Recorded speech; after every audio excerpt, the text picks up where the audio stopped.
சரிப்பா. இன்னைக்கு வந்து நம்ம நியூக்ளியர் ரியாக்ஷன் இந்த நியூக்ளியர் ரியாக்ஷன் கான்செப்டா பார்ப்போம். நியூக்ளியர் ரியாக்ஷன் எப்படின்னு எடுத்தீங்கன்னா, ஆக்சுவலா வந்து ஒரு பேரண்ட் நியூக்ளியஸ் இருக்கணும். அதாவது எக்ஸ் நியூக்ளியஸ் அப்படின்னு எடுத்துப்போம். இந்த எக்ஸ் நியூக்ளியஸ் தான் என்ன சொல்றோம்னா பேரண்ட் நியூக்ளியஸ் அப்படின்னு எடுத்துக்கிறோம். சரிங்களா? பேரண்ட் நியூக்ளியஸ் அப்படின்னு எடுத்துப்போம். அடுத்து வந்து பேரண்ட் நியூக்ளியஸ் இருக்கு. அடுத்து வந்து ஒரு இன்சிடென்ட் பார்ட்டிகல் அப்படின்னு ஒன்று இருக்கும். இன்சிடென்ட் பார்ட்டிகல் இருக்கும். இன்சிடென்ட் பார்ட்டிகல் புரியுதுங்களா? அது இன்சிடென்ட் பார்ட்டிகல் இருக்கும். அதாவது இந்த பேரண்ட் நியூக்ளியஸ் இருக்குல்ல, இந்த இன்சிடென்ட் பார்ட்டிகல் வந்து என்ன பண்ணும்னா வந்து இந்த இன்சிடென்ட் பார்ட்டிகல் பேரண்ட் நியூக்ளியஸ்ல கொலைட் பண்ணும். கொலைட் பண்ணும்போது இந்த இன்சிடென்ட் பார்ட்டிகல் பேரண்ட் நியூக்ளியஸ்க்குள்ள போயிடும். சரிங்களா? அப்போ இந்த இன்சிடென்ட் பார்ட்டிகல் பேரண்ட் நியூக்ளியஸ்க்குள்ள போகுதுன்னு அஸ்யூம் பண்ணிக்கிங்க. ஆக்சுவலாவே வந்து நமக்கு இந்த பேரண்ட் நியூக்ளியஸ் வந்து நம்ம என்ன அஸ்யூம் பண்ணிக்கலாம்னா வந்து யுரேனியம் 235 அப்படின்னு அஸ்யூம் பண்ணிக்கிங்க. யுரேனியம் 235 அப்படின்னு அஸ்யூம் பண்ணிக்கிங்க. இந்த இன்சிடென்ட் பார்ட்டிகல் ஒரு நியூட்ரான் அப்படின்னு அஸ்யூம் பண்ணிக்கிங்க. நியூட்ரான் அஸ்யூம் பண்ணிக்கிங்கப்பா. சரிங்களா? யுரேனியம் நியூக்ளியஸ்க்கு மாஸ் நம்பர் வந்து 92 வரும். சாரி, அட்டாமிக் நம்பர் வந்து 92 வரும். மாஸ் நம்பர் வந்து 235 அப்படின்னு இருக்கு. ஒரு எக்ஸாம்பிளுக்கு தான் எடுத்திருக்கோம். ஆல்ரெடி வந்து இப்போ உங்களுக்கு இந்த யுரேனியம் நியூக்ளியஸ் இருக்கு இல்லையா? இந்த யுரேனியம் நியூக்ளியஸ் வந்து சைஸ் வந்து பெருசா இருக்கா, சின்னதா இருக்கா? சைஸ் வந்து பெருசா இருக்கு. பெருசா இருக்கிறதுனால நியூட்ரான் புரோட்டான் ரேஷியோ ஆல்ரெடி அதிகமா இருக்கு. அதனால ஸ்டெபிலிட்டி கம்மியா இருக்கும். ஸ்டெபிலிட்டி கம்மியா இருக்கும். புரியுதுங்களா உங்களுக்கு? ஸோ அப்போ ஒரு இன்சிடென்ட் பார்ட்டிகல் வந்து ஒரு யுரேனியம் நியூக்ளியஸ்குள்ள என்டர் ஆகும்போது இன்சிடென்ட் பார்ட்டிகல் எதனா இருக்கலாம். புரோட்டான் இருக்கலாம், நியூட்ரான் இருக்கலாம், ஆல்பா பார்ட்டிகல் எதனால இருக்கலாம். இருந்தாலும் இங்க இன்சிடென்ட் பார்ட்டிகலை நம்ம எது எடுத்துக்கிறோம்னா நியூட்ரான் அப்படின்னு எடுத்துக்கிறோம். ஏன் இன்சிடென்ட் பார்ட்டிகலை பெரும்பாலும் நியூட்ரான் அப்படி எடுத்துக்கிறாங்கன்னா வந்து ஜென்ரலா ஒரு நியூக்ளியஸ் எடுத்தீங்கன்னா நியூக்ளியஸ்க்கு என்ன சார்ஜ் வரும்? பாசிட்டிவ் சார்ஜ் வரும். நியூக்ளியஸ்க்கு வந்து என்ன சார்ஜ் வரும்னா பாசிட்டிவ் சார்ஜ். அப்படி தானே இருக்கும்? சரி. அப்ப நியூக்ளியஸ்க்கு வந்து ஒரு பாசிட்டிவ் சார்ஜ் அப்படின்னு இருந்துச்சுன்னா ஒரு புரோட்டானே வந்து இன்சிடென்ட் ஆகணும்னு நினைச்சா ஆல்ரெடி இந்த புரோட்டான் வந்து பாசிட்டிவ் சார்ஜ், அந்த நியூக்ளியஸும் பாசிட்டிவ் சார்ஜ் ரெண்டுமே ரிப்பல் ஆகும். அதனால இன்சிடென்ட் ஆக முடியுமா? இன்சிடென்ட் ஆகணும்னா ரொம்ப கஷ்டமா இருக்கும். இந்த புரோட்டான் வந்து நியூக்ளியஸ்குள்ள இன்சிடென்ட் ஆகணும்னா கஷ்டமா இருக்கும். ஏன்னா வந்து இந்த புரோட்டானுக்கு பாசிட்டிவ் சார்ஜ், நியூக்ளியஸ்க்கும் பாசிட்டிவ் சார்ஜ் ரிப்பல் ஆகும். சரிங்களா? அதே மாதிரி ஆல்பா பார்ட்டிகல் வந்தாலும் ஆல்பா பார்ட்டிகல் பாசிட்டிவ் சார்ஜ் தான் இருக்கு. அதனால வந்து இப்போ நம்ம மாத்தி என்ன பண்ணலாம்னா நியூட்ரான் அப்படி எடுத்தீங்கன்னா நியூட்ரான் வந்து நியூட்ரல் சார்ஜ். ஒரு நியூட்ரான் எடுத்தீங்கன்னா நியூட்ரல் சார்ஜ். அப்போ இந்த நியூட்ரானுக்கும் இந்த நியூக்ளியஸ்க்கும் ஒரு இன்டராக்ஷன் இருக்காது. அப்போ இதை ப்ரொஜெக்ட் பண்ணா அப்படியே இந்த ஈஸியா வந்து இந்த நியூட்ரான் வந்து இந்த நியூக்ளியஸ்ல என்டர் ஆக வாய்ப்பு இருக்கும். அதனால பெரும்பாலும் நம்ம என்ன பண்றோம்னா இன்சிடென்ட் பார்ட்டிகலை வந்து நியூட்ரான் அப்படின்னு எடுத்துக்கிறோம். சரிங்களா? இந்த நியூக்ளியர் ரியாக்ஷன்ல என்ன பண்றோம்னா ஒரு பேரண்ட் நியூக்ளியஸ், அதுல ஒரு பார்ட்டிகல் இன்சிடென்ட் ஆகுது. அப்படி இன்சிடென்ட் ஆனச்சுன்னா என்ன ஆகும்னா ஒரு காம்பவுண்ட் நியூக்ளியஸா மாறிக்கும். ஒரு காம்பவுண்ட் நியூக்ளியஸா மாறிடுது. புரியுதுங்களா? காம்பவுண்ட் நியூக்ளியஸ் அப்படின்னு வந்துருது. நமக்கு காம்பவுண்ட் நியூக்ளியஸ் அப்படின்னு வருது. சரிங்களா? சரிப்பா. இப்போ வந்து உங்களுக்கு என்ன பாத்தீங்கன்னா வந்து இந்த காம்பவுண்ட் நியூக்ளியஸ் வந்து என்டர் ஆயிருக்கு. இது சரி, இன்சிடென்ட் நியூக்ளியஸ் வர்றதுனால நல்லா பாருங்க.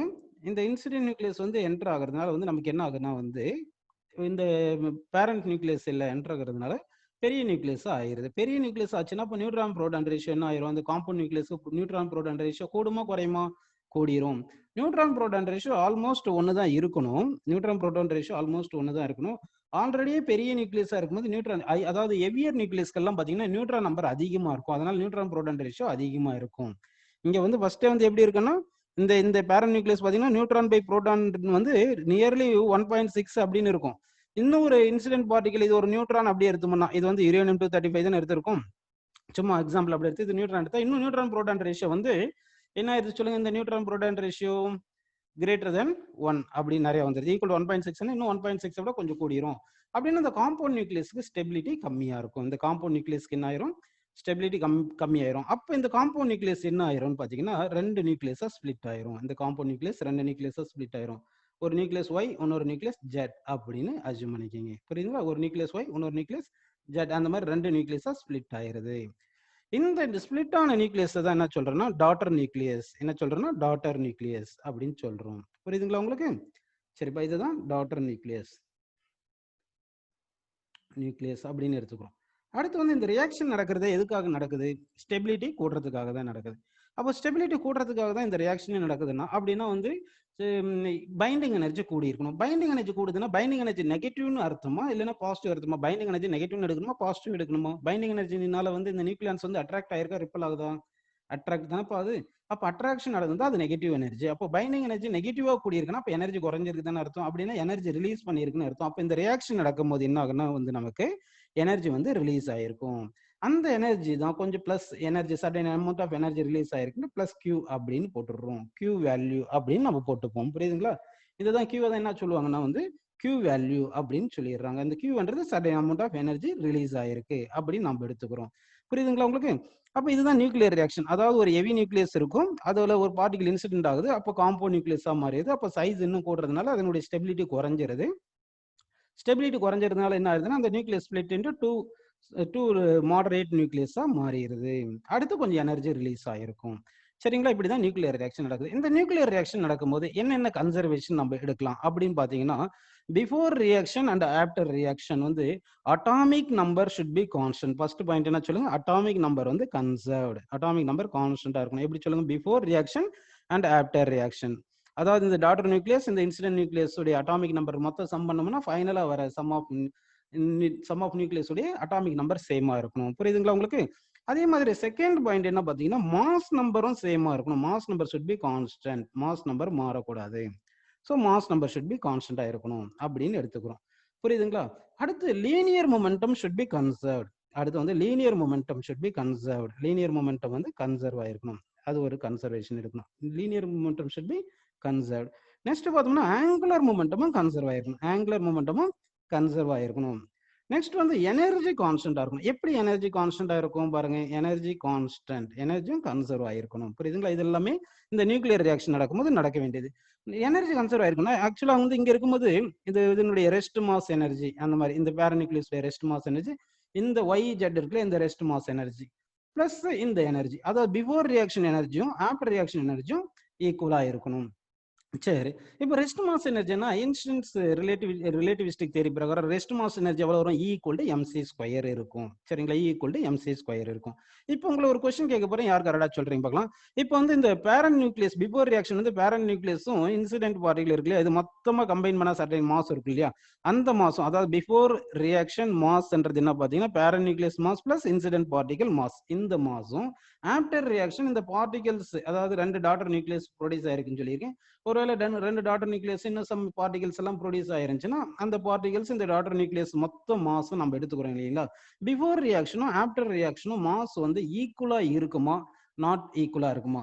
Let us assume before reaction வந்து மாஸ் வந்து ஜென்ரலா வந்து நல்லா கவனிங்க. பிஃபோர் ரியாக்ஷன் மாஸ் வந்து என்ன பண்ணலாம்னா ஒரு எம் அப்படின்னு அஸ்யூம் பண்ணிக்கலாம். பிஃபோர் ரியாக்ஷன் வந்து மாஸ் வந்து என்ன பண்றோம்? எம் எடுத்துக்கிறோம். ஆஃப்டர் ரியாக்ஷன் என்னென்ன பார்ட்டிகல்ஸ் எல்லாம் ப்ரொடியூஸ் ஆயிருக்கோ அதுக்கு எல்லாமே சேர்ந்து எம் டேஷ்னு அப்படி எடுத்துக்கிறோம். இப்போ எம்மும் எம் டேஷும் பாருங்க சைட்ல கீழே சைட்ல எழுதுறேன். எம்மும் எம் டேஷும் எழுதணும்னா ஈக்குவல்னு வருமா லெஸ் தேன் வருமா கிரேட்டர் தேன் வருமா? என்ன ஆன்சர் வரும் அப்படின்னு நீங்க அஸ்யூம் பண்றீங்க? ஈக்குவல் ஒன்று லெஸ் தேன் ஒன்று கிரேட்டர் தேன் ஒன்று அப்படின்னு வருது இல்லைங்களா? இதுல எது நாட் ஈக்குவல் அப்படின்ற ஆப்ஷன் நான் சொல்லலை. Equal less than greater than அப்படி தான் கொடுத்துருக்கேன். அப்போ நம்ம லெஸ் தேன் வருமா கிரேட்டர் தேன் வருமா அப்படின்னு நம்ம சொல்லணும். அப்படின்னு பார்த்தோம்னா ஆன்சர் என்ன பார்த்தீங்கன்னா வந்து நமக்கு கிரேட்டர் தேன் அப்படின்னு வரணும். தேர்ட் ஆப்ஷன் வரணும். ஏன் தேர்ட் ஆப்ஷன் வரணும் பார்த்தீங்கன்னா வந்து தேர்ட் ஆப்ஷன் ஏன் வரணும்னா கொஞ்சம் எனர்ஜி வந்து ரிலீஸ் ஆயிருக்கு இல்லைங்களா? உங்களுக்கு இந்த ரியாக்ஷன் நியூக்ளியர் ரியாக்ஷன் வரும்போது கொஞ்சம் எனர்ஜி வந்து ரிலீஸ் ஆயிருக்கு. அப்போ according to Einstein's mass energy ரிலேஷன்ல பார்த்தோம்னா கொஞ்சம் எனர்ஜி ரிலீஸ் ஆயிருக்குன்னா மாஸ் தானே கொஞ்சம் கன்வெர்டட் இன்டு எனர்ஜியா வந்திருக்கணும்.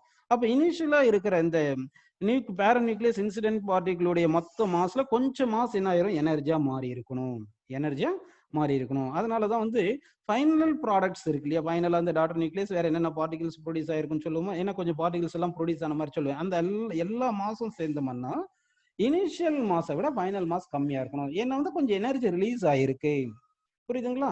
அப்போ அந்த எனர்ஜி ரிலீஸ் ஆகுனா கொஞ்சம் மாஸ் வந்து தானே கொஞ்சம் எனர்ஜி கன்வெர்ட் ஆயிருக்கணும். According to Einstein's mass energy ரிலேஷன்ல E equal to m c square அந்த ஃபார்முலா எடுத்தோம்னா அப்படி தானே வரணும். புரியுதுங்களா உங்களுக்கு? ஸோ அப்போ அந்த எனர்ஜி ரிலீஸ் ஆயிருக்கு. அந்த எனர்ஜி தான் என்ன சொல்றோம்னா நியூக்ளியர் எனர்ஜி அப்படின்னு நம்ம சொல்றோம். சரிங்களா? ஸோ இந்த மாதிரி நடக்கிற ரியாக்ஷன் பேர் என்ன பார்த்தீங்கன்னா நியூக்ளியர் ஃபிஷன் ரியாக்ஷன். இது என்ன பார்த்தீங்கன்னா நியூக்ளியர் ஃபிஷன் ரியாக்ஷன். இப்போ நம்ம டீடைல்டா நியூக்ளியர் ஃபிஷன் ரியாக்ஷனை பத்தி பார்க்க போறோம். சரிங்களா? ஸோ நம்ம வந்து நியூக்ளியர் ஃபிஷன் ரியாக்ஷனை பத்தி பார்க்கலாம். நியூக்ளியர் ஃபிஷன் ரியாக்ஷன் அப்படின்னு எடுத்துக்கலாம். சரிங்களா? நியூக்ளியர் ஃபிஷன் ரியாக்ஷன் அப்படின்னு எடுத்திருக்கோம். நல்லா கவனிங்க. இப்போ நியூக்ளியர் ஃபிஷன் ரியாக்ஷன் என்ன பண்ணலாம்னா ஒரு யுரேனியம் 235 எடுத்துக்கிறேன். இது என்ன பார்த்தீங்கன்னா யுரேனியம் 235 92 அப்படின்னு எடுத்திருக்கேன். புரியுதுங்களா? ஒரு நியூட்ரான் பார்ட்டிகல் என்ன பண்றேன்னா இதுல ப்ரொஜெக்ட் பண்றேன். ஒரு நியூட்ரான் பார்ட்டிகல் இப்படி ப்ரொஜெக்ட் பண்றேன்.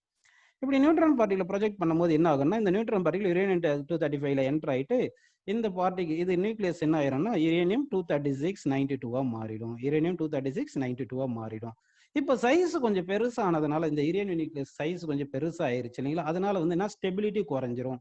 ஸ்டெபிலிட்டி குறையிறதுனால என்ன ஆகும்னா இது வந்து ஆசிலேஷன் நடக்கும். நீங்க கூட பாத்தீங்கன்னா ஜென்ரலா ஒரு வாட்டர் டிராப் எடுத்தீங்கன்னா, சின்ன வாட்டர் டிராப் எடுத்தீங்கன்னா கரெக்டா ஸ்பெரிக்கல் ஷேப்ல இருக்கும். அந்த வாட்டர் டிராப்போட இன்னொரு வாட்டர் டிராப் சும்மா ஒரு ஒன்றும் இல்லை, ஒரு ஃப்ளோர்ல ஸ்மூத் ஃப்ளோர்ல ஒரு டிராப் வச்சிங்கன்னா, சின்ன வாட்டர் டிராப் வச்சிங்கன்னா நல்லா ஸ்பெரிக்கல் ஷேப்பா இருக்கும். இன்னும் கொஞ்சம் வாட்டர் டிராப் ஒரு 2-3 டிராப்பா வாட்டர் டிராப் அப்படியே கூட்டிகிட்டே இருந்தீங்கன்னா அப்போ என்ன ஆயிரும் பார்த்தீங்கன்னா அந்த ஷேப் வந்து அப்படியே ஓவல் ஷேப் மாதிரி ஆயிரும். இப்படி ஓவல் ஷேப் மாதிரி ஆயிரும். புரியுதுங்களா உங்களுக்கு? அந்த மாதிரி ஆயிரும். ஏன் அப்படி ஆகுது பார்த்தீங்கன்னா, சின்ன சைஸா இருந்துச்சுன்னு வச்சுங்க, சர்ஃபேஸ் டென்ஷன் வந்து ப்ரிடாமினேட்ஸ் தி கிராவிடேஷனல் ஃபோர்ஸ். அதாவது வாட்டர் டிராப்புக்கு வந்து ஸ்மால் வாட்டர் டிராப்பா இருந்துச்சுன்னா surface tension predominates the gravitational force வரும். அதனால பார்த்தீங்கன்னா உங்களுக்கு ஸ்பெரிக்கலா வருது. இதே கொஞ்சம் பிக் டிராப் எடுத்தோம்னா அப்போ gravitational force predominates the surface tension வரதுனால ஷேப் வந்து மாறிடுது. அதே மாதிரி பார்த்தீங்கன்னா இந்த நியூக்ளியஸ்ல வந்து கொஞ்சம் சைஸ் சின்னதா இருக்கும்போது கிட்டத்தட்ட யுரேனியம் 235 மாதிரி இருக்கும்போது அங்க சர்ஃபேஸ் டென்ஷன் வந்து கொஞ்சம் பேலன்ஸ் பண்ணி ஸ்பெரிக்கல் ஷேப்பா யுரேனியம் நியூக்ளியஸை மெயின்டைன் பண்ணியிருக்கு. ஒரு நியூட்ரான் என்டர் ஆனதோ என்ன ஆயிருச்சுன்னா உங்களுக்கு வந்து நீங்க நியூட்ரான் புரோட்டான் ரேஷியோ அதிகமாகிறதுனால வந்து என்ன ஆயிருதுன்னா சர்ஃபேஸ் டென்ஷனால அந்த ஸ்பெரிக்கல் ஷேப்பை மெயின்டைன் பண்ண முடியல. அதனால வந்து அப்படியே கொஞ்சம் ஆசிலேட் ஆகி என்ன ஆகுது பாத்தீங்கன்னா கொஞ்சம் அப்படியே ஓவல் ஷேப் வந்து கிட்டத்தட்ட எலிப்ஸ் மாதிரி வந்துருது. உங்களுக்கு தெரியும் சர்க்கிள்க்கு வந்து எத்தனை சென்டர் இருக்கும், ஸ்பியருக்கு எத்தனை சென்டர், ஒரு சென்டர் இருக்கும். அப்போ எலிப்ஸ்னு வந்தா எத்தனை ஃபோக்கஸ் வருது சொல்லுங்க? ஃபோக்கஸ் தானே நம்ம ஜென்ரலா சென்டர்னு எடுத்துக்கலாம். அப்போ எலிப்ஸ்க்கு எத்தனை ஃபோக்கஸ் வரும்? இது கிட்டத்தட்ட எலிப்ஸ் மாதிரி தானே இருக்கு.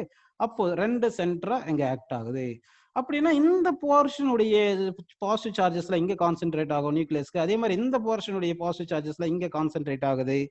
அப்படின்னா பாத்தீங்கன்னா ஒரே நியூக்ளியஸ்ல வந்து 2 நியூக்ளியஸ் மாதிரி என்ன ஆகுது, சென்டர்ஸ் வந்து கான்சென்ட்ரேட் ஆகிறதுனால 2 டிராப்ஸ் மாதிரி இது 2 நியூக்ளியஸை கம்பைன் பண்ண மாதிரி அப்படி ஆக்ட் ஆகும். இப்போ இது ஒரு நியூக்ளியஸ் மாதிரி, இது ஒரு நியூக்ளியஸ் மாதிரி இப்படி ஆக்ட் ஆகுது.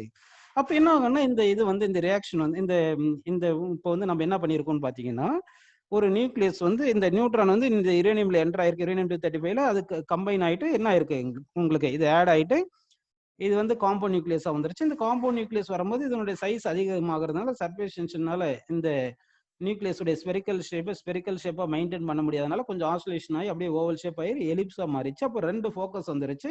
அப்போ 2 ஃபோக்கஸ் வந்துச்சுன்னா 2 சென்டர் மாதிரி இருக்கும். கொஞ்சம் பாசிட்டிவ் சார்ஜஸ் எல்லாம் ஒரு ஃபோக்கஸ்லயும் இன்னும் கொஞ்சம் இருக்கிற பாசிட்டிவ் சார்ஜஸ் எல்லாம் இன்னொரு ஃபோக்கஸ்லயும் கான்சென்ட்ரேட் ஆகும். அப்போ ஒரு 2 பாசிட்டிவ் சார்ஜஸ் செப்பரேட் ஆன மாதிரி இது ஒரு நியூக்ளியஸ் இது ஒரு நியூக்ளியஸ் இருந்துச்சுன்னா இதுக்கு பிட்வீன் இந்த நியூக்ளியஸ்க்குள்ள ரிப்பல்சிவ் ஃபோர்ஸ் வந்துட்டு என்ன ஆகும்னா அப்படியே இந்த ஷேப் இன்னும் கொஞ்சம் மாறிடும். இந்த ஷேப் எப்படி மாறும்னா அப்படியே இப்படி டம்பிள் ஷேப்பா இப்படி மாறிடும். இப்படி டம்பிள் ஷேப்பா மாறும்போது இந்த டிஸ்டன்ஸ் பிட்வீன் த பாசிட்டிவ்ஸ் வந்து இங்க கொஞ்சம் கூடுனால என்ன ஆகுனா இன்னும் ரிப்பல்சிவ் ஃபோர்ஸ் கொஞ்சம் கிரியேட் ஆயிட்டு இப்போ என்ன ஆகுதுன்னு பாத்தீங்கன்னா இந்த இது தனித்தனி நியூக்ளியஸா அப்படி ஸ்பிளிட் ஆயிருது. இது ஒரு நியூக்ளியஸ் இது ஒரு நியூக்ளியஸா அப்படி ஸ்பிளிட் ஆயிருது. இப்படின்னு ஸ்பிளிட் ஆயிருது. புரியுதுங்களா? இப்படி ஸ்பிளிட் ஆகும்போது என்ன ஆகுனா கொஞ்சம் பார்ட்டிகிள்ஸை வந்து நியூட்ரான் பார்ட்டிகிள்ஸை எமிட் பண்ணிரும். அதாவது வந்து நல்லா கவனிச்சிங்கன்னா உங்களுக்கு வந்து இங்க ஒரு யுரேனியம் நியூக்ளியஸ் நியூட்ரான் பம்பார்ட் பண்ணிருக்கும், காம்பவுண்ட் நியூக்ளியஸ் ஆயிருக்கு, ஓவல் ஷேப் ஆயிட்டு எலிப்ஸ் ஷேப் மாதிரி ஆயிட்டு அப்புறம் என்ன டம்பிள் ஷேப் மாதிரி ஆயிட்டு அது ரெண்டா ஸ்பிளிட் ஆகும்போது இங்க 2 மாடரேட் நியூக்ளியை சைஸுக்கு ஸ்பிளிட் ஆகுது. இப்படி ஸ்பிளிட் ஆகும்போது என்ன ஆகும்னா ஒரு சில ரியாக்ஷன்ல ஒரு 2 நியூட்ரான் எமிட் ஆயிருக்கலாம், ஒரு சில ரியாக்ஷன்ல வந்து ஒரு 3 நியூட்ரான் எமிட் ஆயிருக்கலாம். புரியுதுங்களா? ஒரு சில ரியாக்ஷன்ல வந்து என்ன ஆகுதுன்னா 2 நியூக்ளியான்ஸ் வருது, ஒரு சில இதுல வந்து என்ன ஆகுதுன்னா 3 நியூக்ளியான்ஸ் ரியாக்ஷன்ல வருது. நம்ம பெரும்பாலும் எல்லா புக்லயும் எப்படி கொடுத்துருப்பாங்கன்னா 3 நியூக்ளியான்ஸ் ரிலீஸ் ஆகிற மாதிரி கொடுத்துருப்பாங்க. சரிங்களா? 3 நியூக்ளியான்ஸ் வந்து ரிலீஸ் ஆன மாதிரி கொடுத்துருப்பாங்க. சரிங்களா? அப்போ அந்த 3 நியூக்ளியான்ஸ் பாருங்க 3 நியூட்ரான்ஸ் இது ஒரு நியூட்ரான் இது ஒரு நியூட்ரான் இது ஒரு நியூட்ரான். சரிங்களா? இது வந்து என்ன பாத்தீங்கன்னா பேரியம் இது கிரிப்டான் அப்படின்னு வருது. இது வந்து பேரியம் இது வந்து கிரிப்டான் அப்படின்னு வருது. இதுதான் என்ன சொல்றாங்க இந்த 2 இன்டர்மீடியேட் சைஸ்ல இருக்கிறது பேர் வந்து என்ன சொல்றாங்கன்னா வந்து ஃபிஷன் பிராக்மெண்ட்ஸ். இது பேர் வந்து ஃபிஷன் பிராக்மெண்ட்ஸ் அப்படின்னு சொல்லிடுறாங்க. ஃபிஷன் பிராக்மெண்ட்ஸ் இல்லைன்னா டாட்டர் நியூக்ளியஸ் ஃபிஷன் பிராக்மெண்ட்ஸ் அப்படின்னு எடுத்துக்கிறோம். புரியுதுங்களா உங்களுக்கு? இது ரெண்டுத்தையும் அப்படி சொல்லிக்கிறோம். இதுதான் வந்து என்னது பேரண்ட் நியூக்ளியஸ். புரியுதுங்களா? இதுதான் பேரண்ட் நியூக்ளியஸ். இது நியூட்ரான். இதுதான் நியூட்ரான் தான் என்னது ப்ரொஜெக்டைலா யூஸ் பண்றாங்க. இது எது யூஸ் பண்றேன்னா ப்ரொஜெக்டைல். ஏன்னா இது தானே ப்ரொஜெக்ட் பண்றாங்க, அதனால ப்ரொஜெக்டைல். இது டார்கெட் மாதிரி எடுத்துக்கிறாங்க. இது டார்கெட் அப்படின்னு எடுத்துக்கிறாங்க. புரியுதா? இது வந்து உங்களுக்கு காம்பவுண்ட் நியூக்ளியஸ் அப்படி வந்திருக்கு. இங்க வந்து காம்பவுண்ட் நியூக்ளியஸ். புரியுதா உங்களுக்கு? சரி அப்படின்னு வந்திருக்கு. அப்படின்னா வந்து ஒரு யுரேனியம் 235 வந்து நம்ம ஒரு நியூட்ரான்ல பம்பார்ட் பண்ணும்போது என்ன ஆகுதுன்னா, அந்த யுரேனியம் வந்து யுரேனியம் 236 மாறிட்டு அடுத்து அது split into barium and krypton and 3 neutrons release ஆயிருக்கு. And also some energy release ஆயிருக்கு. கியூன்றது எனர்ஜி அப்படின்னு எடுத்துக்கிறோம். நம்ம புரியுதுங்களா உங்களுக்கு? ஆக்சுவலா இப்ப கவனிச்சீங்கன்னா வந்து இந்த நியூக்ளியர் ஃபிஷன் ரியாக்ஷன் நடக்கும்போது யுரேனியமே நியூட்ரான்ல பம்பார்ட் பண்ணோம்னா நமக்கு ஒரு ரியாக்ஷன் நடக்கும்போது ஒரு பேரியம் கிரிப்டான் அப்படி வந்துட்டு 3 நியூட்ரான் வந்து கொஞ்சம் எனர்ஜி ரிலீஸ் ஆயிருக்கு. இந்த energy almost 200 million electron volt. இந்த எனர்ஜி ஆல்மோஸ்ட் எவ்வளவு வரும் பாத்தீங்கன்னா 200 மில்லியன் எலக்ட்ரான் வோல்ட். ஆனா இந்த எனர்ஜி ஆல்மோஸ்ட் 200 மில்லியன் எலக்ட்ரான் வோல்ட்டா இருந்தாலுமே கூட இந்த எனர்ஜி எப்படி இருக்கும் பாத்தீங்கன்னா உங்களுக்கு in terms of kinetic energies of the இந்த நியூக்ளியான்ஸ் அப்படின்னு வந்து இந்த நியூட்ரான்ஸ்க்கு கைனடிக் எனர்ஜி ஃபார்ம்ல வந்துடும். டைரக்டா இந்த ரியாக்ஷன் நடக்கும்போது அப்படியே எனர்ஜி வந்து ஹீட் எனர்ஜியா ப்ரொடியூஸ் ஆகாது. இந்த நியூட்ரான்ஸ் இதுக்கு எல்லாமே வந்து கைனடிக் எனர்ஜியா மாறிடும். கொஞ்சம் எனர்ஜி இந்த பேரியம் கிரிப்டானுக்கும் வந்துடும். புரியுதுங்களா? அதுக்கப்புறம் அந்த கைனடிக் எனர்ஜி வந்து ஹீட் எனர்ஜியா மாறிடும். இந்த பார்ட்டிகல்ஸ் எல்லாம் போயிட்டு எது மேலேயாவது ஸ்ட்ரைக் பண்ணும், அப்போ வந்து ரிட்டார்டேஷன் நடக்கும். ரெஸ்ட்டுக்கு வரும்போது கொஞ்சம் ஹீட் எனர்ஜி அந்த மாதிரி ப்ரொடியூஸ் ஆயிரும். புரியுதுங்களா உங்களுக்கு? நான் வந்து இப்போ ஒரு யுரேனியம் சாம்பிள் எடுத்துக்கிறோம்னா ஒரு யுரேனியம் ஆட்டம் தான் இருக்கும்னு கிடையாது, நிறைய யுரேனியம் ஆட்டம் இருக்கும். அதுல ஒரு யுரேனியம் ஆட்டம் ஒரு நியூட்ரானை வந்து ஒரு நியூட்ரான் எடுத்து நம்ம ப்ரொஜெக்ட் பண்ணி யுரேனியம் வந்து இப்படி ஸ்பிளிட் பண்ணிட்டு இந்த மாதிரி காமிச்ச ஒரு ரியாக்ஷனை காமிச்சிருக்கேன். இந்த ரியாக்ஷன் தான் பெரும்பாலான புக்ல இருக்கும். புரியுதுங்களா உங்களுக்கு? ஆனா இப்படிதான் ரியாக்ஷன் நடக்கணும் கிடையாது, வேற மாதிரி ரியாக்ஷன் கூட நடக்கலாம். புரியுதுங்களா? அது இப்ப பாத்தீங்கன்னா ஒரு யுரேனியம் வந்து நியூட்ரானோட பம்பார்ட் பண்ணும்போது நமக்கு பிரேக் ஆயிட்டு 2 நியூக்ளியான்ஸா வர்றது வந்து செனான் அண்ட் ஸ்ட்ரெடியம் அந்த மாதிரி எக்ஸின்னு ஒன்று இருக்கு, அப்புறம் எஸ்டின்னு அந்த மாதிரி நியூக்ளியஸ் இந்த மாதிரி கூட ஸ்பிளிட் ஆகலாம். அந்த மாதிரி ஸ்பிளிட் ஆச்சுன்னா அப்போ வந்து 2 நியூட்ரான் ரிலீஸ் ஆகும். புரியுதுங்களா உங்களுக்கு? 2 நியூட்ரான் ரிலீஸ் ஆகும். அதாவது யுரேனியம் நம்ம வந்து என்ன பண்றோம் பாருங்க, யுரேனியம் 235 வந்து நியூட்ரான் பம்பார்ட் பண்ணும் போது uranium is bombarded by neutron. இது என்ன ஆகுது? யுரேனியம் 236 மாறிடுது. இது 92 இருக்கு. ஆனா இது ஸ்பிளிட் ஆகும்போது என்ன ஆகுதுன்னா பேரியம் பிளஸ் கிரிப்டான் அப்படின்னு வருது. நமக்கு பேரியம் அட்டாமிக் நம்பர் சொல்லுங்க, எவ்வளவுன்னு சொல்றீங்க பார்க்கலாம். பேரியம் அட்டாமிக் நம்பர் சொல்லுங்க. 56 வரும். கிரிப்டானுக்கு எவ்வளவு சொல்லுங்க? அட்டாமிக் நம்பர் 36 வருதுங்களா? 36 அப்படின்னு வரும். சரிங்களா? மாஸ் நம்பர் தெரியுங்களா உங்களுக்கு? மாஸ் நம்பர் ஆஃப் பேரியம் எவ்வளவு சொல்லுங்க? 144. சரிங்களா? கிரிப்டானுக்கு பேஸ் மாஸ் நம்பர் சொல்லுங்க. கிரிப்டானுக்கு வந்து மாஸ் நம்பர் 89 அப்படின்னு வருது. பிளஸ் 3 நியூட்ரான் ரிலீஸ் ஆகுது 01 அப்படின்னு போட்டு கொஞ்சம் எனர்ஜி ரிலீஸ் ஆயிருக்கு அப்படின்னு எடுத்துக்கலாமா நம்ம? சரி, இந்த மாதிரி எனர்ஜி வந்து நமக்கு ப்ரொடியூஸ் ஆயிருக்கு. இப்ப பாருங்க, இந்த நியூக்ளியர் ரியாக்ஷன்ல வந்து நமக்கு வந்து அட்டாமிக் நம்பர் வந்து கான்ஸ்டன்ட் இல்லையா அப்படின்னு பாத்துடலாமா? அங்க பாருங்க, அட்டாமிக் நம்பர் நம்ம போறதுக்கு முன்னாடி நம்ம என்ன பண்ணோம், யுரேனியமுக்கு மாஸ் நம்பர் எவ்வளவு? 92 தானே வருது. சரிப்பா, இது உங்களுக்கு தெரிஞ்சு போச்சு. இப்ப பாருங்க, 92 பிளஸ் 0 92, இங்க 56 பிளஸ் 36 92 வந்துருச்சுங்களா? கரெக்டா இருக்கும். அதே மாதிரி மாஸ் நம்பர் ஆட் பண்ணி பாருங்க, 235 பிளஸ் 1 என்ன வருது பாருங்க? 236 வருது. இப்போ 144 பிளஸ் 89 கூட்டி பாருங்க, என்ன வருது பாருங்க? 144 பிளஸ் 89 கூட்டினா நமக்கு 236 வரலையப்பா. என்ன வருது பாருங்க? 140 ஒரு 19 வச்சுங்க. 140 பிளஸ் 90 எவ்வளவு? 230. இங்க ஒரு 3 233 தானே இருக்கு. இன்னும் 3 எங்க மிஸ் ஆகுது பாருங்க. இங்க 3 நியூட்ரான்ஸ் இருக்கு இல்லையா? ஒரு நியூட்ரான் கொண்டுனா 3 நியூட்ரான்ஸ் 3 இன்டு 1 3 வருது. அப்ப 236. அப்ப என்ன ஆயிருச்சு நமக்கு? அட்டாமிக் நம்பரும் பேலன்ஸ் ஆயிருச்சு, மாஸ் நம்பரும் பேலன்ஸ் ஆயிருச்சு. புரியுதுங்களா அது? சரி, இப்போ வந்து நாம என்ன பண்ணலாம், வேற ஏதாவது ரியாக்ஷன் எடுக்கிறோம். ஜென்ரலா அது பேர் எழுதாம யுரேனியம் 235 என்ன பண்றோம், யுரேனியம் 235 எடுத்துட்டு 92 எடுத்துட்டு நியூட்ரான் பம்பார்ட் பண்ணும்போது இது ஸ்பிளிட் ஆகும் இல்லைங்களா? இது ஸ்பிளிட் ஆகும்போது எப்படின்னா வேற மாதிரி கூட ரியாக்ஷன் நடக்கலாம். ஜெனான் அண்ட் இது என்ன சொல்லுங்க, எஸ்ஆர்ன்றது என்ன சொல்லுங்க, இது ஒரு இந்த எலிமெண்ட் இந்த மாதிரியே கூட இந்த பிரேக் ஆகலாம். இந்த மாதிரி நடக்கும்போது நமக்கு 2 நியூட்ரான் கூட ரிலீஸ் ஆகலாம், 3 நியூட்ரான் ரிலீஸ் ஆகணும் கிடையாது. இதுல வந்து ஒருவேளை நமக்கு பார்த்தோம்னா 3 நியூட்ரான்ஸ் அப்படி ரிலீஸ் ஆனாலும் வேற மாதிரி ஏதாவது ஒரு ரியாக்ஷன் நடக்கலாம். புரியுதுங்களா? வேற மாதிரி என்ன ரியாக்ஷன் வரலாம் சொல்லுங்க. யுரேனியம் 92 235 நியூட்ரானை பம்பார்ட் பண்ணும்போது என்ன பண்ணுதுன்னு பாத்தீங்கன்னா உங்களுக்கு இந்த மாதிரி ஒரு ரியாக்ஷன் எடுக்கலாம்.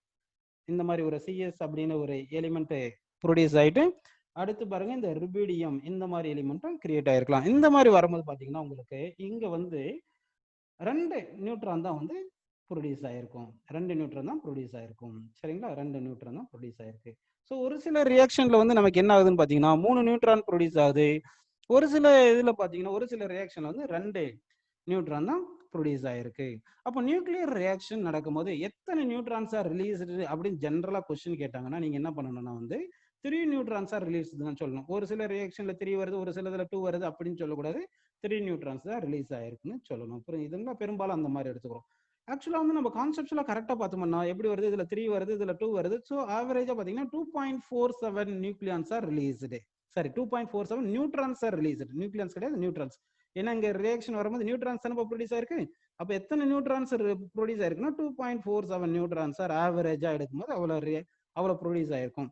இது ஆல்மோஸ்ட் நிறைய புக்ல 2.5 நியூட்ரான்ஸ் ஆர் ப்ரொடியூஸ்டுன்னு சொல்லிடுவாங்க. ஆனா ஆப்ஷன்ஸ்ல நமக்கு கேட்கும்போது இந்த ஃபிஷன் ரியாக்ஷன் நடக்கும்போது எத்தனை நியூட்ரான்ஸ் ப்ரொடியூஸ் ஆயிருக்குன்னு சொல்லும் போது 1, 2, 3, 4 அப்படின்னு கொடுப்பாங்க இல்லையா. இந்த மாதிரி கொடுக்கும்போது நம்ம என்ன சொல்லணும்னா 3 தான் சொல்லணும். 3 neutrons R produced per fission reaction. அதே மாதிரி ஒரு ரியாக்ஷன்ல எனர்ஜி ப்ரொடியூஸ் டிஃப்ரெண்டா இருக்கும். நம்ம வந்து என்ன பண்றோம்னா ஜென்ரலா இங்க எனர்ஜி ப்ரொடியூஸ்டு வந்து 200 மில்லியன் எலக்ட்ரான் வோல்ட் எனர்ஜி. ஒரு ஃபிஷன் ரியாக்ஷன்ல வந்து எவ்வளவு எனர்ஜி ப்ரொடியூஸ் ஆயிருக்குன்னா நம்ம என்ன அஸ்யூம் பண்ணிக்கிறோம் பாருங்க, 200 million electron volt energy produce ஆயிருக்கு அப்படின்னு நம்ம எடுத்துக்கிறோம். புரியுதுங்களா உங்களுக்கு?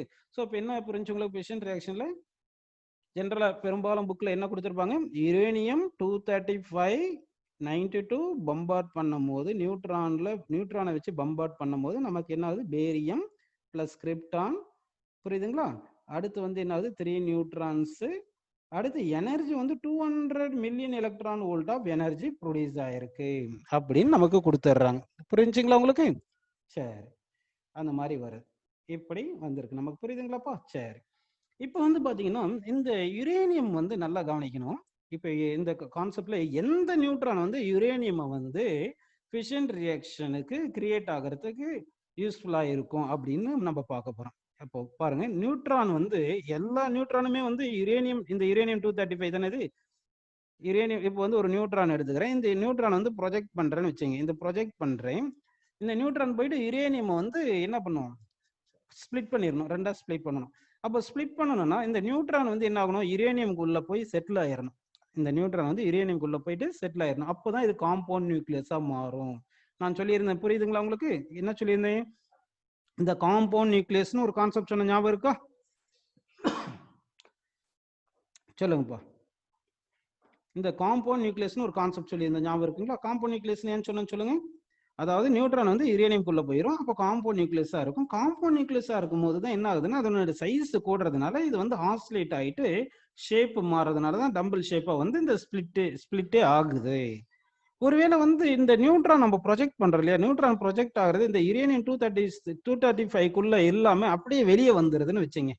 இப்போ இந்த நியூட்ரான் வந்து யுரேனியம் 235 போய் அப்படியே ரெஸ்டா இருந்தாதான் யுரேனியம் 236 ஆகும். அப்பதான் சைஸ் பெருசா இருக்கிறதுனால இந்த மாதிரி ரியாக்ஷன்ஸே நடக்குது. ஒருவேளை இந்த நியூட்ரான் வந்து யுரேனியம் மேல பம்பார்ட் பண்ணும் போது இந்த நியூட்ரான் யுரேனியம் நியூக்ளியஸ்குள்ள பாஸ் ஆகி அப்படியே வெளியே வந்துருச்சுன்னு வச்சுங்க. அப்படியே வெளியே வந்துருச்சுன்னா அப்போ வந்து இந்த நியூக்ளியர் ரியாக்ஷன் வந்து நடக்குமா நடக்காதா? இந்த நியூக்ளியர் ரியாக்ஷன் நடக்குமா நடக்காதா?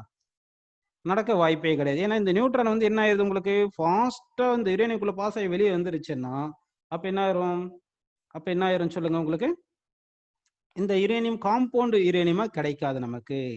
அதாவது இந்த நியூட்ரான் வந்து இந்த யுரேனியம்குள்ளேயே இல்லைன்னா அது சைஸ் மாறாது. அப்போ வந்து நியூக்ளியர் ஃபிஷன் ரியாக்ஷன் நடக்க வாய்ப்பே கிடையாது. இந்த நியூட்ரானை வந்து நம்ம யுரேனியம் மேல பம்பார்ட் பண்றோம் இல்லைங்களா, இதுக்கு பேர் தான் நம்ம ப்ரொஜெக்டைல்னு சொல்லிக்கிறோம். எந்த பார்ட்டிகளை எடுத்து யுரேனியம் மேல நம்ம ப்ரொஜெக்ட் பண்றோமோ அதுதான் நம்ம என்ன சொல்றோம், ப்ரொஜெக்டைல் அப்படின்னு சொல்றோம். அப்போ ப்ரொஜெக்டைல நம்ம எந்த பார்ட்டிகளெல்லாம் செலக்ட் பண்ணிக்கலாம். ஆனா ஏன் நியூட்ரானை செலக்ட் பண்றேன்னா நியூட்ரான் தான் நியூட்ரலா இருக்கு. இது ஏன்னா நியூக்ளியஸ் வந்து இது பாசிட்டிவ் சார்ஜ்.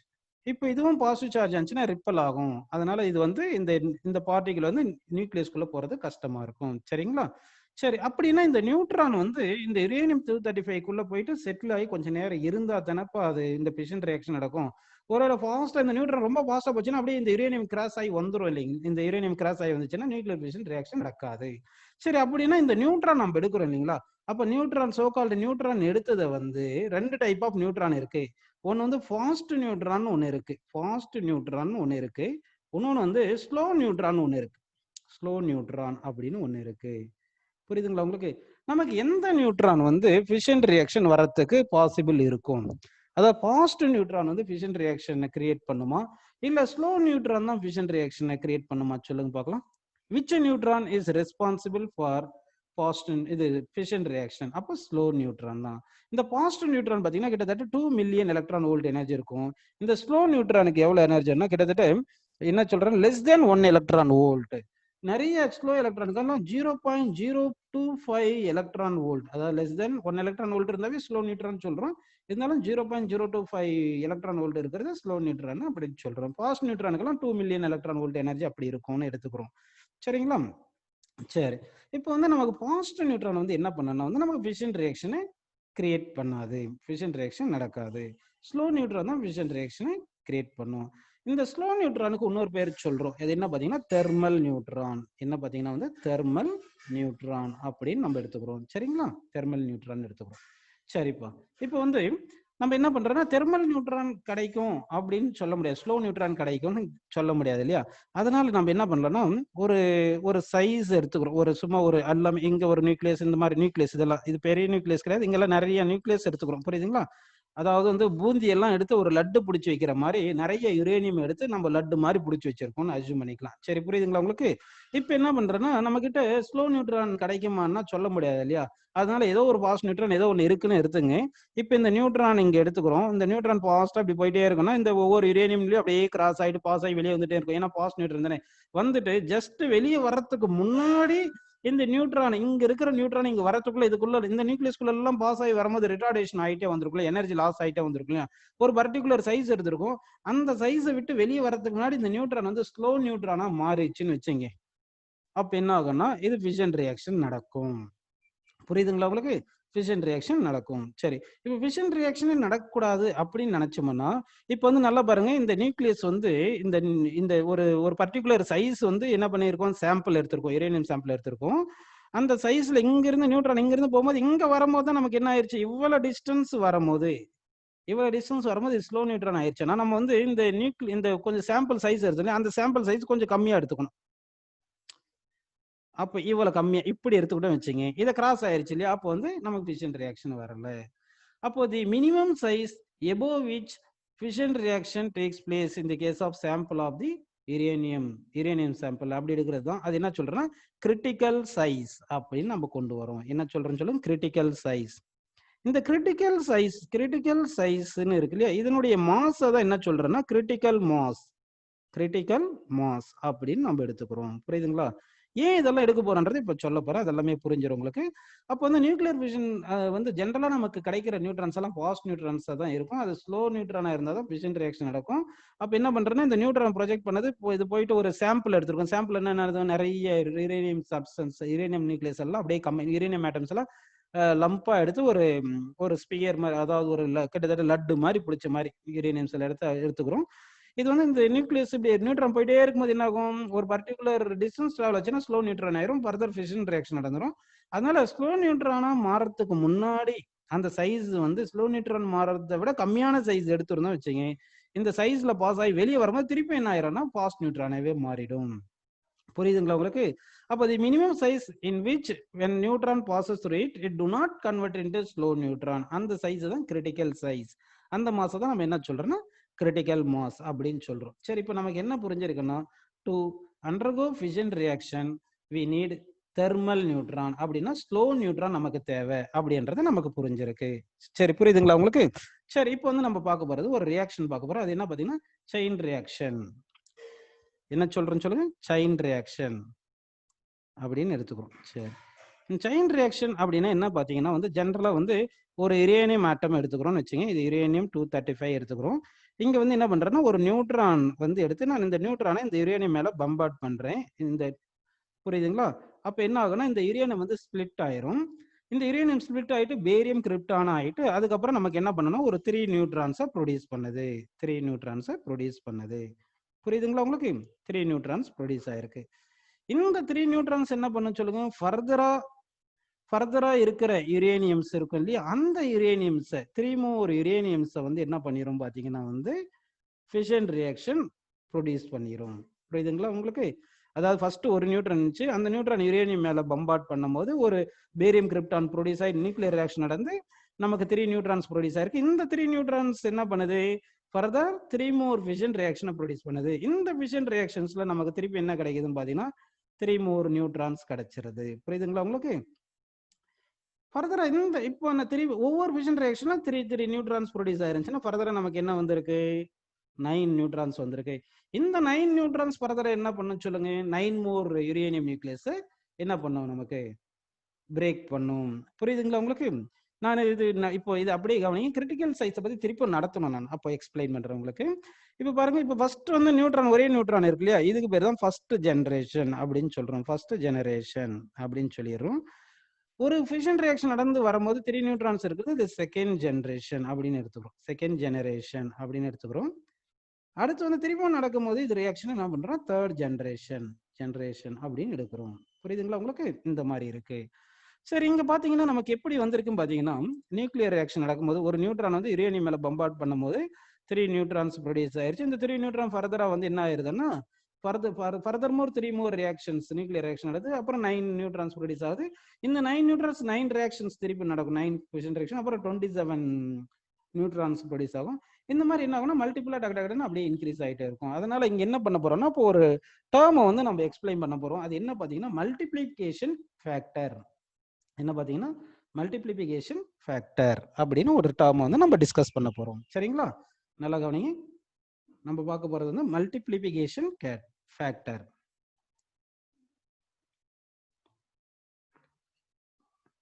Multiplication factor. சரிங்களா? இந்த மல்டிப்ளிகேஷன் ஃபேக்டரை வந்து எப்படி டினோட் பண்றாங்கன்னா கே அப்படின்னு சொல்றாங்க. அப்ப கே என்றது என்ன பாத்தீங்கன்னா number of neutrons available in present generation